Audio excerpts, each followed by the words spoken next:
cream, it's Jessie, Wallace, ladies and gentlemen. Hello.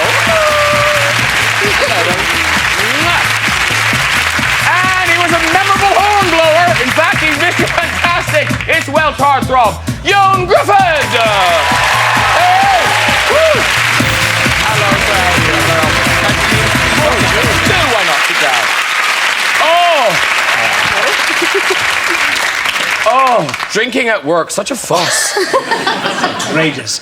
It is. This isn't drinking. Oh, isn't it? No. God knows this didn't work. So, because it is bad. You do get into trouble with the drinking. You do. Now, was it your...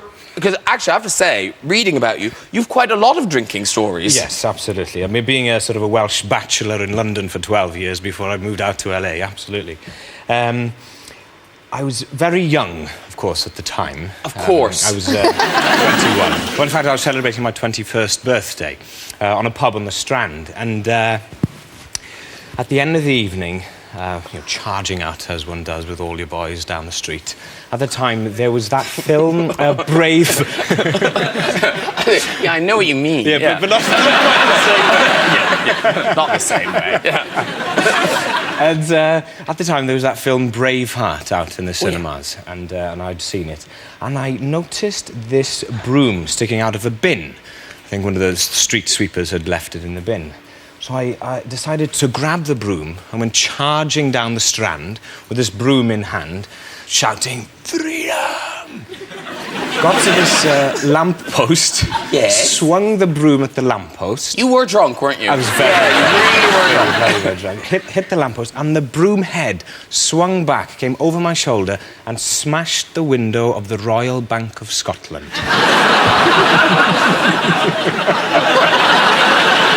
That's an evening gone wrong. That's an evening gone wrong. So, panic, ran off down the Strand, the boys following, and then they were pulling my leg. They were saying, "There's security cameras there.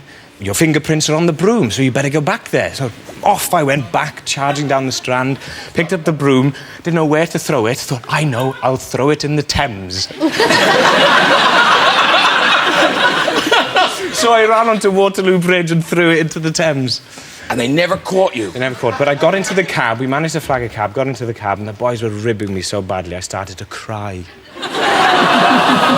Happy 21. Sad, such a saddo. Yeah. And now you've told it on television, sort of a confession. That crime watch in reverse. Where criminals come on television and tell their story. Did you see me do it? Now, Jessie, because you went through a phase of getting into trouble for the drink, but sometimes, is this true, that it wasn't you? There was a few occasions where someone was actually impersonating me. I mean, I'm not denying, that I used to get in trouble when I had a drink, because every time I have a drink, I get in trouble. But there was a time where there was a few things being said that there was someone out dressed up as me, saying things and doing things that it just wasn't me. I'm not denying it. It really wasn't me. I like that story. I may hire a double just to get drunk and go out and distract. Just to get away with it. Did you ever meet them? No, I didn't. I love it. Our plan worked.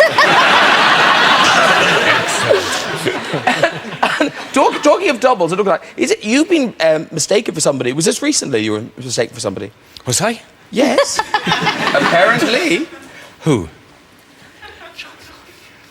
I was mistaken for John Bon Jovi, was I? That's what I read. This is the first I've heard about it. Really? Graham. Yes, forgive me. Yes. Maybe John Bon Jovi was mistaken for you. Maybe that's what... that was the case. Oh, no, because to be honest, I didn't think you looked like John Bon Jovi. No, I was going to say... Yeah, but I found this picture. Should we see? Here. Yes. Yeah, bring in the... Now, lean back. See? I'm handy. It's not bad, is He's it? had a few drinks there, hasn't he? That looks more like me.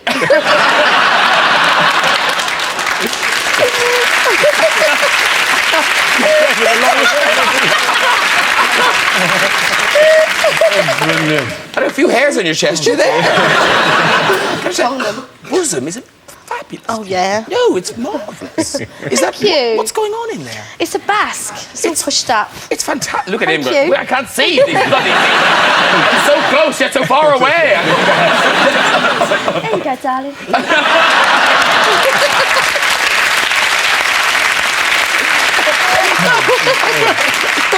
You're so generous. Listen, talking of drunken behaviour at work, I love this story. This week, an American Airlines pilot was accused of trying to board the cockpit of a passenger jet while he was 6 times over the limit. Right? Now, that was in the Daily Mail. Sounds bad, doesn't it? Yeah. Hey, check it out in the Times. 7 times over the limit. And the Express got the really big story. 8 times! Stop drinking, man! You're making it worse! And can you imagine flying a plane when you're drunk? Do you know what I mean? Maybe the announcement, if you look out the left-hand side of the plane, you can see my breakfast flying by. Now, the airline staff, this is all true, the airline staff had arranged to meet at their hotel lobby at 9 in the morning, right? So the pilot doesn't show up. So they went to his room and found him, and I quote, in a dishevelled state, unsteady on his feet and smelling of drink. Right? What do you say to him? This is what they said to him. You better get a cab to the airport. Yeah, you don't want to drive in that state. Yeah. You might crash and not be able to fly the plane. Nuts! They're going to be on the plane with him. And very quickly, just a bit of motoring news. A woman driver in Leicestershire was using her satellite